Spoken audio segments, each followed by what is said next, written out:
The US is attacking Shenzhen's miracle nerds. Washington politicians this week launched an attack against a group of Chinese scientists who rose from nowhere at extraordinary speed to become the world leaders in genomics. Now, the US House of Representatives on Monday passed a bill to restrict business with BGI on the grounds that they're a danger to US national security by being Chinese. If passed, the bill will halt any US government unit doing business with BGI or with any private corporation anywhere that chooses to deal with the Chinese scientists. It's a harsh blow using economic coercion to scare away the group's customers. Now, BGI says it's a group of scientists making medical equipment and doing research and poses no threat to US national security. But the rise of this firm is an amazing tale. Now, most people know that the world's scientists joined hands in the 1990s to create the Human Genome Project, a project to decode the DNA recipe that determines what makes a human. But few people know that after that project, the Beijing team involved moved to Shenzhen and continued their research, becoming the world's biggest company in the new field of genomics. It was one of the astonishing number of global success stories that began in Shenzhen, the southern Chinese city that went from being a small rural town, which I remember very well, to becoming Asia's tech capital, home of Tencent, DJI, Huawei, and so on. Now, BGI's area of research has enormous potential, enabling doctors to investigate human health problems at a genetic level. The team published the first human genome of an Asian person in 2008. Yep, Asian people are genetically different from Westerners. But you knew that, didn't you? By 2010, BGI had become the world leader in genetic sequencing, and by last year it had offices worldwide, in the West as well as in Asia, UK, Africa. But its success meant that it had acquired enemies. The US said that because BGI had operations in Xinjiang, location of that non-existent genocide, it had to be put on the infamous entity list, a register that makes it hard for firms to operate internationally. Then a British minister told the UK Parliament that BGI had attempted to hack the UK Health Service's genetic data centre for data to steal for China. Ooh, shocking. This was widely reported in the UK press, but it wasn't true. The minister eventually admitted this, withdrew his claim, and asked for UK parliamentary records to be revised to erase what it said. BGI UK's general manager, Ryan Liu, noted that the false allegation was extensively covered by news media, but few publications, however, reported the correction. It's the old story of deceitful politicians and untrustworthy media. The UK wanted promises that data from BGI labs in UK cannot be transferred to China. The implication was that China might use it to grow their own Englishmen. If they said the Chinese wanted to grow their own Taylor Swift, fine, but English guys?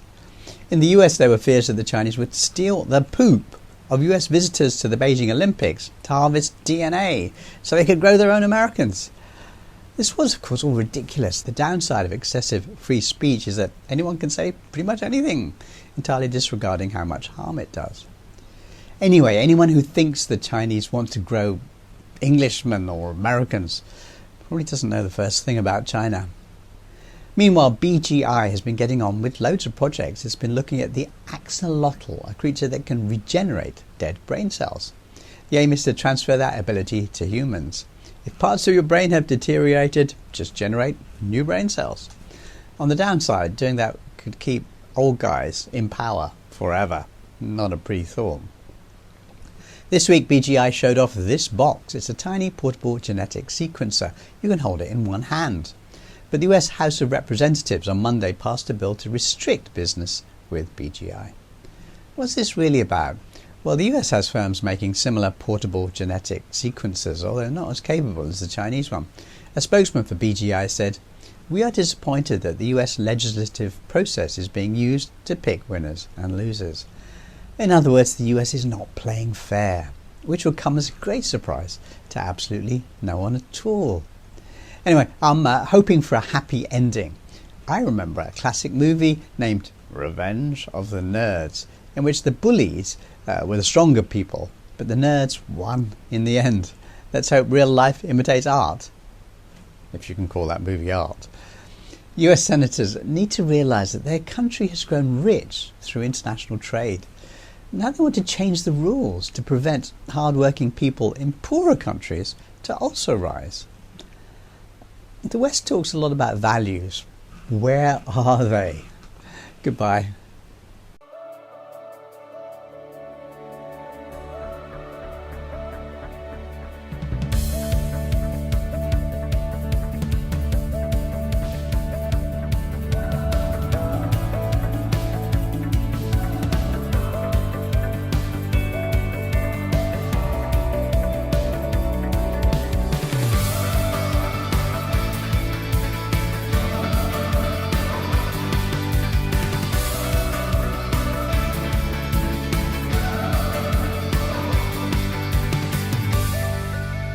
BGI is one of the companies that have improved the living quality of the whole community.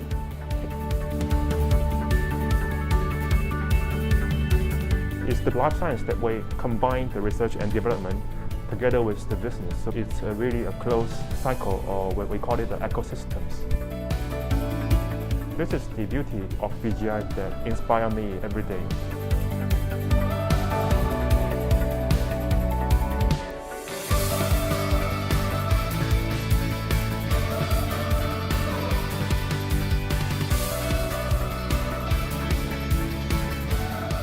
We get the opportunity to collaborate with a lot of people.